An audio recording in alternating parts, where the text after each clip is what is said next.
Welage. But first, WGRR. We're back. Where it's happening. That's right. Every morning, 5:30 to 10 with me, Chris O'Brien, and a chance to win also for our viewers, and the response has been great for the BPA King. That's what you were telling me there. Lighten up the phones Everyone on starts you, calling anything remotely sounds like the song to listen for before 7. Is this it? Well, no, not yet, but it's coming. But it's between 7 and 9 a.m. And tomorrow morning, the song to listen for is "Oh Pretty Woman" by Roy Orbison. That's the one to listen for. I like that one. Pretty Woman, one of the all-time One of greats, my Roy favorites. Orbison, to win his and hers Dick Weber Legacy AMF bowling balls, just like we have here. Reactive resin, some of the best equipment that's available on the market today. And what you need to know is the winning score of the championship game.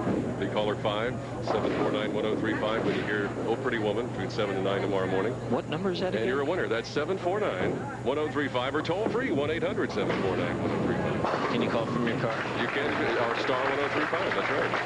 We got you covered all the way around. About every way to win possible. Possibly. And just remember that score of this, the championship match, and you could walk away with over $250 worth of equipment. It's great, too. And I want to thank Chris with AMF for presenting me with my very own Legacy bowling ball here today. Now, yeah, but I got to tell you, you have to drill holes in there to throw that. Well, I'll be dropping it on my foot mostly anyway, so it doesn't really matter with me. Well, thanks again for joining us. Always a pleasure, Dick. WGRR, one of our new sponsors, and we thoroughly enjoy having them with us. A little disturbance by Nick Vogelgesang, and he's going to regain after both bowlers striking in the first frame. Nick on the left-hand lane gives a little bit more room, and that's not going to make him overly happy with the distraction, but a true champion, of course, will be able to come back. And Nick, if he plays this as he normally does, backs it up and chops off the one pin, filling out with 7 in the second frame, total of 24. David Welage, our king from last week, opening with a strike. Jennifer, David Welage looks as good as he's looked in a long time throwing the ball. I was watching him in practice, Dave, and indeed this shot is a lot more conducive to David's style of bowling than it is Nick's. I think I can safely say that. Of course, with Nick Vogelgesang, you never know. David Welage, 738 to qualify, averaging 224. He is the king. Not too shabby. David's just oozing with confidence right now. 13 pins already, second frame, but again, bowlers of this caliber, basically nothing. Well, there goes the 13 pins, Jen. Boy, big time. Seymour 4-6, Lanes. ouch. Seymour Lanes was qualifying, and these particular people tore the place up. We announced a few of the money winners before. The 4-6. Mr. Welage will surely just take one, as he does. Indeed, David. In fourth place this week, we had Lee Nina Jadley, Walt Krimmer in fifth, Ty Steele in sixth, and Nick Vogelgesang also in seventh place this week, cashing for $100. Making money every week, and that ball will knock down 20 pins. Not just 10, 20 pins. David, in addition to fantastic men bowling, we had Lynn Irvin picking up a $200 check this week for a 718 score at Cherry Grove, narrowly missing the qualifier. 718. Lynn Irvin, she is fantastic right now, on fire. I don't believe I've seen her bowl. What? Oh, she's fantastic. She throws a really firm ball, gets a lot of good forward roll on it. And in second place was Bert Brockman from Western Bowl. 638 for Bert for a $100. The left-hand lane, Nick went wide in his first attempt. Now going through the nose, and he makes it. What a fantastic shot. That was incredible, David.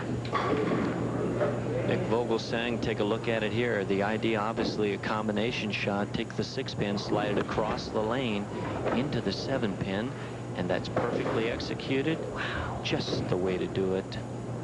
Absolutely perfect. David Welage, don't it lazy. The fourth frame for David. And that's a good shot. Oh, going behind the head pin, David. I really expected that ball to make the last jump for the pocket, and it did. And I believe David did also, and leaving the 2, 8, 10, one of the more difficult spares to make, especially for David's style. Now, of course, the only way that I've seen this made was to take the 9-pin, or I'm sorry, the 8-pin out of the channel. That was interesting. Well, that would have been a new way, yeah. Bouncing it off the pin as it's in the pit. This is not a typical match for David Welage or Nick Vogelgesang. David Welage, 1 pin to the advantage this particular point. Shaking his head, not knowing quite what to do. Neither player seems comfortable in the left-hand lane, Jen.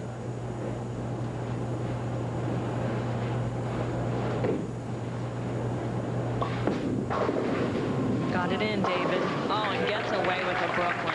Well, again, I'm sitting, look at the eyes looking over at Nick. What are we going to do on this left-hand lane? We just really don't know. The conditions change in bowling. Again, that's part of what makes the game so interesting. You've got to be able to move, adjust, and then go with the flow. Again, Nick went high, or went rather light in behind the head pin. But his powerful head pin pusher got him all away. The light slapper will do it each and every time for Nick, but again, those humans of us that bowl, you may want to try to fill up the 1-3 pocket just a wee bit more, like this. Great double. Nick's shaking his head. I'll tell you, there's tons of camaraderie going on right now, David, between these two guys. But neither wants to give up, especially for that $600 check and the title of king. That's right, Jennifer. Not only do they win the $600, but of course they earn the right to come back the following week and tack on another $300, I believe it is. So a win totals up to a nice payday, and you heard him say roll. Didn't quite roll. The 6-pin deflecting and going into the channel. David, when you get to be this caliber of bowler, you just know as soon as that ball leaves your hand that it's going to need some type of help from the lane.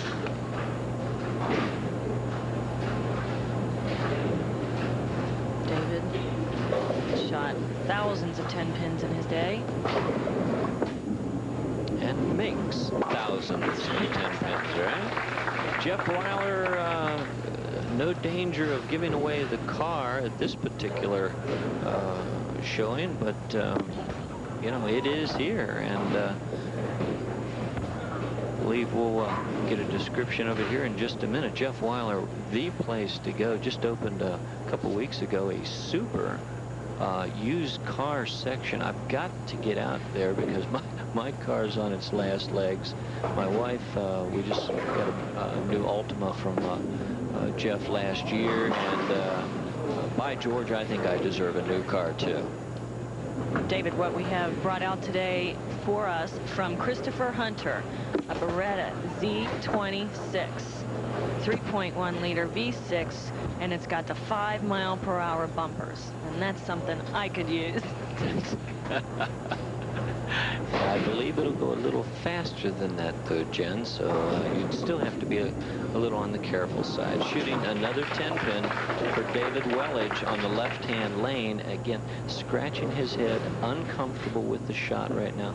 Going to have to make a ball change, a speed change, or a release change. Jennifer, which one would you do? I would go for the release. I think that when you become this good of a bowler, you can pretty much put any type of release in your game at any given moment.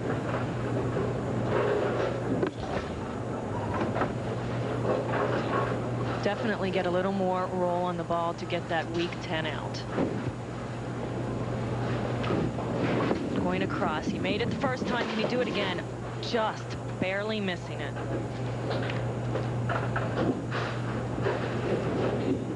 Boy, this is some kind of match here. Nothing at all like we expected. Both guys just shaking their head.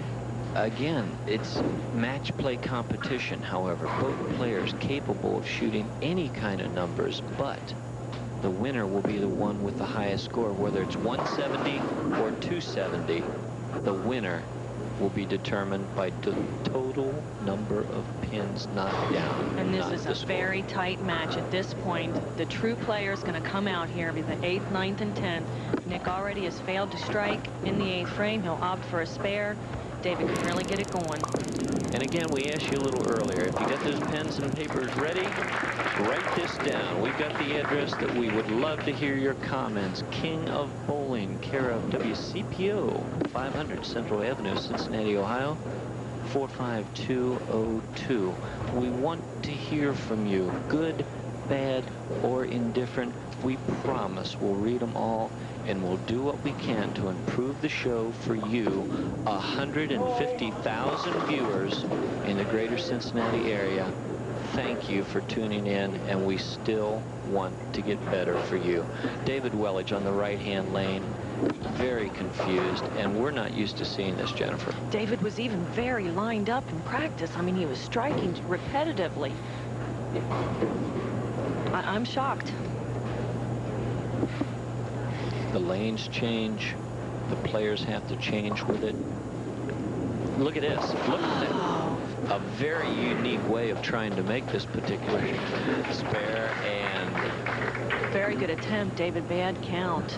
Double whammy there. That's right. Not the prescribed way to do it, but obviously the way David likes to try to make that spare. Typically, most people will want to cross over into the 1-2 area and throw the pin over. Nick Vogelgesang, leading by 11 pins with a mark up in the 8th frame, has the advantage and can win the game if he strikes out, and David is still lost on the left-hand lane. Going high, very disappointed. You can just see it in his face. He can't believe it himself.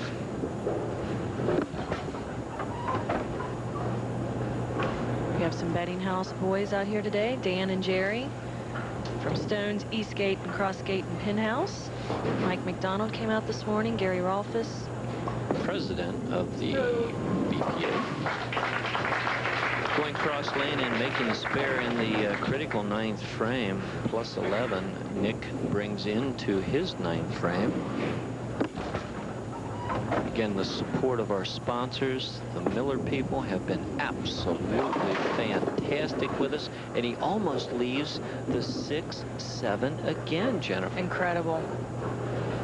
I think maybe at this point Nick really needs to get either move deeper or get some more speed on the ball, but he's going to have to do that in his very last frame, the 10th, the most important frame. His lead has been cut to 10 pins, but he can still win the match with David Welage sitting on the bench. He needs 3 strikes to close him out, but he's on a lane he's not very comfortable on. Let's watch. That's the Nick Vogelgesang we know. And did you pick up the adjustment? Fantastic. Hard and straight. Yep. Instead of going with the big arc ball, go with a little straighter shot. Let's look at it here. Instead of arcing it out and using the big roll, he moves in deeper, uses more speed, cuts down on the hook, therefore crushing the pocket. This is it. This has got to be a strike. Oh, don't go away. David Welage has a chance to win the kingship. One more week. It's not much of a chance, but it is still a chance. You are right, Jennifer. Sparing, giving Nick Vogelgesang one of the lowest scores he's ever had on television, 177. David Welage, if he strikes out in the 10th frame, will have 177. That's a tie. And he's on a lane that he is not comfortable with either, so we'll have to check. 3 strikes will tie the match up, and we will go into a 9th and 10th frame over. Let's see, that's wide, and that's not going to make it. Unfortunately, this match is over. The king has been dethroned. this particular week, and it's not due to anything other than just not quite figuring out what to do with the lanes. In a championship match, Jennifer, not the kind of scores we're used to seeing at all. David, a great sport, laughing about it. Nick Vogelgesang, our king for this week, 177 to 152. Like we said, the score doesn't count, but the win surely does. Stay with us. We'll be back to present some checks, some plaques. Don't go away. With all the fun things to do this winter, buying a lawnmower is probably the last thing on your mind.